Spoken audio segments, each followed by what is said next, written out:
Emilio Guzmán, limosnero o millonario, capítulo 4,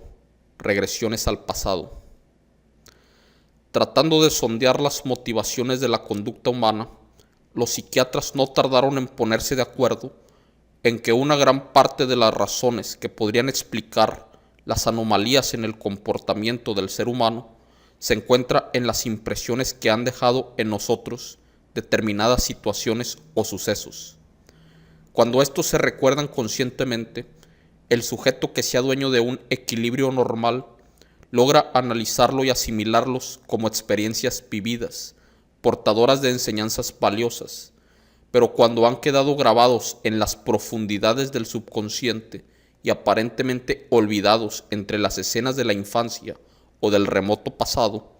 entonces aparecen los complejos, las fobias o las neurosis que se manifiestan en conducta fuera de lo que se considera normal y que dejan al sujeto perplejo sin acertar a explicarse por qué actúa así. De este problema se ha venido a ocupar el psicoanálisis. Se toma como base la indicación de que todas las experiencias vividas han dejado una huella y están grabadas en la memoria del individuo, ya sea que las pueda evocar voluntariamente o no. Pero tal parece que por un mecanismo de defensa, los acontecimientos que nos han lastimado emocionalmente o traumado tienden a ser ocultados. El recuerdo no quiere ocuparse de ellos y les echa tierra, pero están indeleblemente anotados en el subconsciente, donde parece que se guardan todas las páginas diarias de nuestra vida, desde que nacimos y desde antes de nacer, como veremos más adelante. Una vez que se estableció que en ese profundo mar se encuentra todo anotado, el problema era cómo extraerlo, cómo bucear en aquellas misteriosas honduras, o mejor todavía, cómo hacer que aquello aflore a la superficie. El gran obstáculo era la mente consciente, que a pesar de que su dueño creía ponerla en disposición de ayudar, ella se negaba a desenterrar lo que había ordenado ocultar y el individuo simplemente no podía recordar el incidente que hubiera causado aquella lesión que pudiera ser la causa de su extraña conducta en determinadas circunstancias. El psicoanalista acabó por descubrir que únicamente produciendo un gran aquietamiento en la mente consciente podría aflorar el recuerdo sumergido, tal vez desde hace muchos años atrás. Se recurrió a largas y pacientes técnicas de relajamiento con el sujeto recostado en un diván, luz suave de penumbra, a veces música sedante, otras más se usaban drogas relajantes y finalmente las técnicas de hipnosis.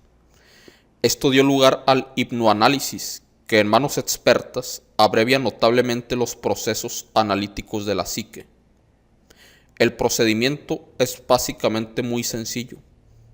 Cuando el sujeto está en un buen nivel hipnótico, lo cual como ya hemos visto tiene la virtud de adormecer la cerebración consciente y permitir que la mente subconsciente se asome libremente,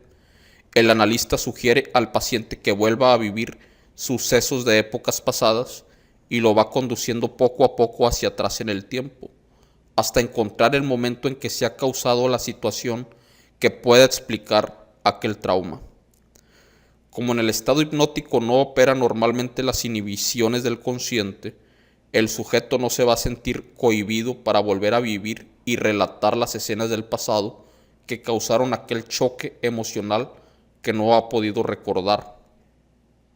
Cuando se logra esto, ya está generalmente ganada la batalla.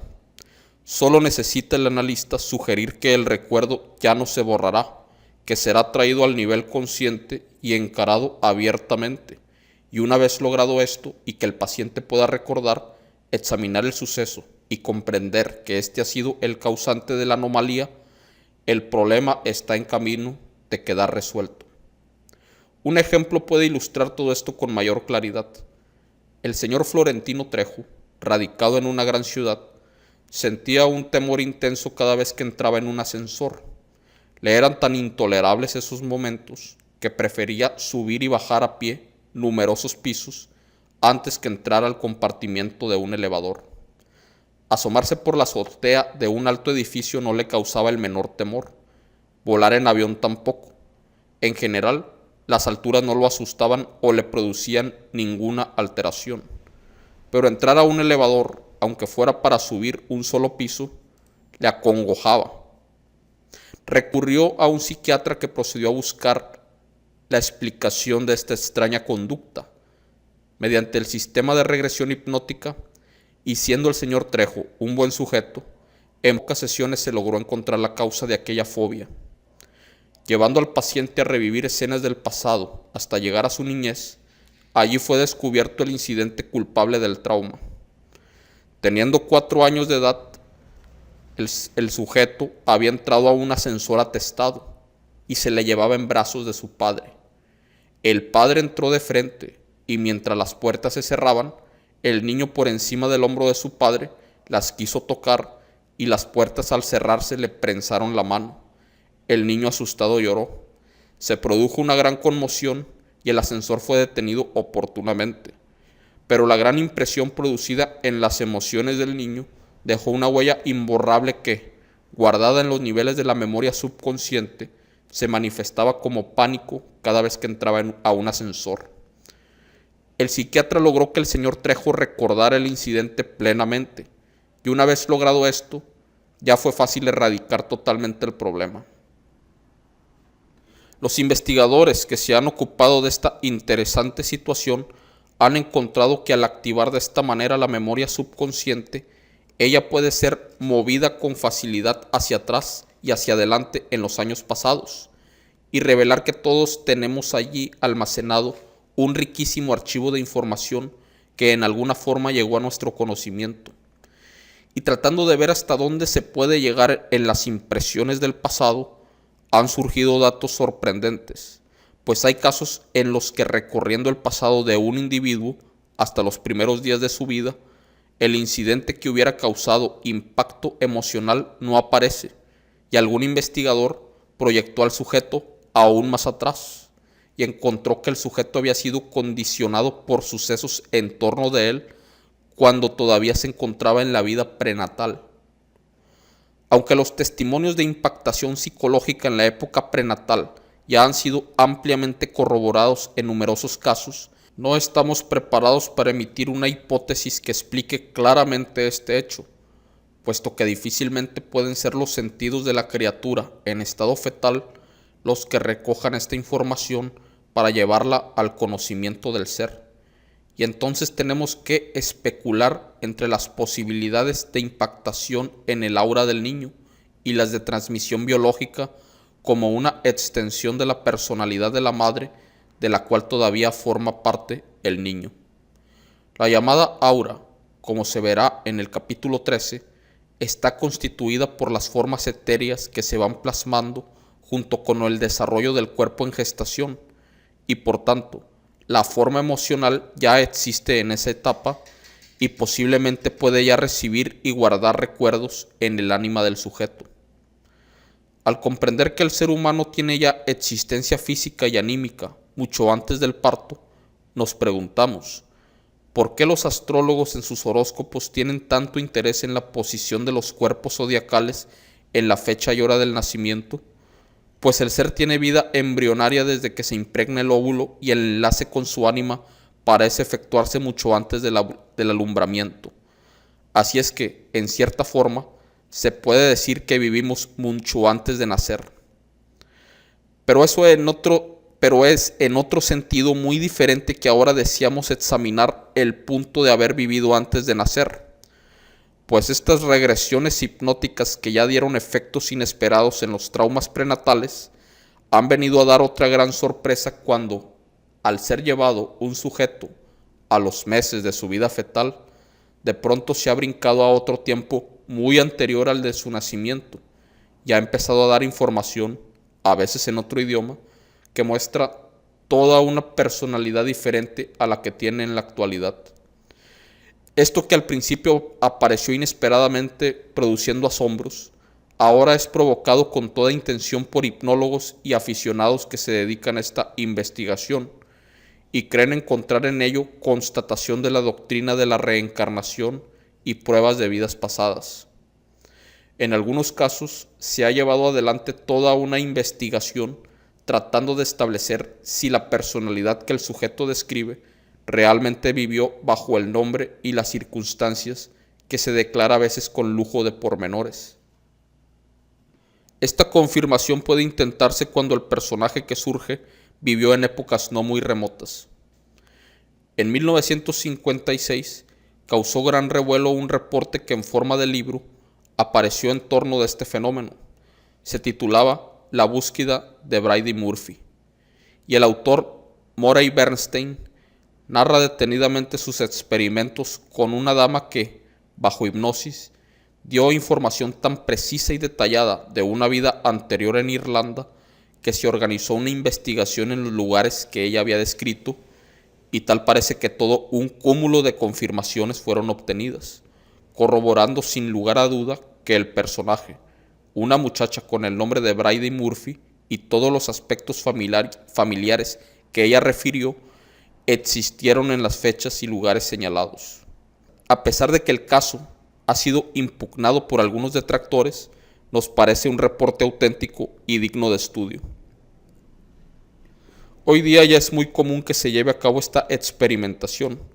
pues un hipnotizador inteligente puede encontrar numerosos sujetos que parecen lograr este tipo de información que aparentemente son regresiones a vidas pasadas. Para que los mismos sujetos puedan escuchar sus propias descripciones, se les toman grabaciones durante el trance hipnótico y, por supuesto, después causa gran interés oírse hablar con una personalidad y con una voz e inflexiones muy diferentes a su identificación presente.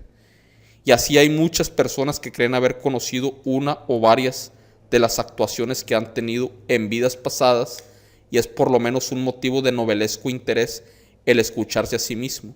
representando papeles muy extraños como protagonista en escenarios de épocas remotas y exóticos lugares, sin olvidar que a veces el personaje podrá ser masculino y a veces del sexo femenino. Algunos estudiosos de estas pruebas las justifican, asegurando que no solamente son apasionantes, sino que pueden tener un valor serio como el de psicoanálisis, puesto que algunas personas se ven perseguidas por reacciones anormales que se encuentran arraigadas en sucesos de vidas anteriores, y que al ser revelados mediante estas regresiones al lejano pasado, pueden también representar una terapia saludable. Nuestro sentir es que esto puede ser un arma de dos filos, pues si por una parte los eventos de existencias pasadas pueden dar solución a alguna fobia que la vida presente no explica, por otra, bien puede ser una experiencia traumatizante para alguna persona saber que fue protagonista de vidas abyectas o criminales. Por ejemplo, a nadie le gustaría descubrir que fue un verdugo morboso en las guillotinas del siglo pasado, o que representó uno de tantos papeles repugnantes que ha tocado representar a diversas personas con el objeto de vivir determinado tipo de experiencias. La inteligencia superior parece haber dispuesto el que un espeso telón de olvido separe los detalles de cada actuación que hemos representado en el teatro de la vida, y seguramente esto es sabio, pues si apenas podemos con la carga que nos causan los impactos emocionales de una vida, y aún tenemos que recurrir frecuentemente a los psiquiatras para que nos ayuden a sobrellevarlos, cuanto más duro sería tener que cargar además con el recuerdo de las culpas y resentimientos de dramas pasados. Nos parece que, salvo algunas excepciones que así lo requieren, el plan es que de una vida a otra no pase más que la esencia, el aprendizaje neto de las experiencias vividas. Es como si al pasar de una encarnación a otra, todo el material de los incidentes vividos se filtrara a través de una coladera que no deja pasar las partículas gruesas, los detalles, y solo deja pasar las esencias de las enseñanzas derivadas de aquella existencia. En la siguiente vida la coladera será más fina y a su vez pasarán esencias más sutiles, quedando siempre retenidas las que representan el material que ya no tiene valor estarlo llevando de una vida a otra. Por lo tanto, es importante vivir conscientemente, en tal forma que uno mismo vaya ayudando a fijar y retener los valores esenciales de las experiencias vividas. Y es por esto que muchos estudios nos recomiendan con gran insistencia que diariamente antes de dormir se haga un examen de los acontecimientos que se han vivido en ese día. No se nos pide formar un juicio. Únicamente una fijación de los aspectos más sobresalientes de la jornada diaria. Además de las consideraciones de que ya fueron procesados los incidentes y conducta de cada etapa vivida y que ya venimos equipados para el nuevo tipo de experiencias y enfrentamientos que nos corresponden en la presente vida, también es digno de tomarse en cuenta que toda esta ley de consecuencia, en suprema armonía con la ley de progreso, sin duda han establecido el que las circunstancias, vicisitudes y encuentros en la vida presente son efectos de la actuación anterior y todo el escenario está preparado con la exactitud de esas leyes para ofrecernos justamente las condiciones que requiere la balanza justiciera, tanto para manifestar su equilibrio como para brindarnos el desarrollo que nos corresponde en nuestro punto de adelanto. Y al tener en cuenta que todas las circunstancias de nuestra vida, todos los eventos, los conflictos, así como las situaciones y personalidades abrasivas que se nos crucen, están previstas con la mayor precisión imaginable para darnos el tipo de experiencias que requiere nuestro desarrollo, nos vemos obligados a ratificar con el mayor énfasis el reconocimiento de que en todo nuestro escenario de la vida, desde el hogar, la familia y el país en que nacemos, todos los encuentros importantes que tengamos están matemáticamente configurados para darnos la oportunidad de pulir las facetas de nuestra personalidad que necesitan ser moldeadas en este viaje. No se trata de decir que nuestras reacciones están ya predeterminadas o que en alguna forma ya sea inflexible el patrón de conducta que vamos a seguir, pues la libertad de escoger caminos es un privilegio supremo que el hombre ha alcanzado tras un arduo trayecto. Pero lo que debe quedar muy claro es que el programa de cada vida no es gobernado por el casualismo, sino que todas las vicisitudes trascendentales que se presenten están regidas por causas muy diferentes a lo que llamamos el acaso, el azar o el capricho de la suerte. Fin del capítulo 4, continuaremos en el capítulo 5, Mundos de la Energía Invisible.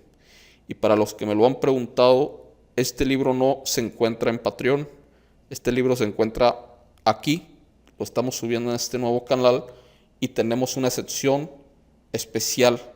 del limosnero millonario para que la busquen por capítulos. Estamos en el 4, seguiremos en el 5. Desde luego en Patreon tenemos otros libros escritos con imágenes y totalmente traducidos, maravillosos libros que estoy presentando en Patreon. Vayan ahí y apóyenme para poder acceder a todos estos videos, libros y artículos que no tenemos disponibles en las webs regulares. Espero que les haya gustado este capítulo. Nos continuaremos viendo en el capítulo 5 del Limosnero Millonario. Y si el tiempo lo permite, más adelante tendremos también otro libro de Emilio Guzmán. Muchísimas gracias y espero que pasen una excelente tarde.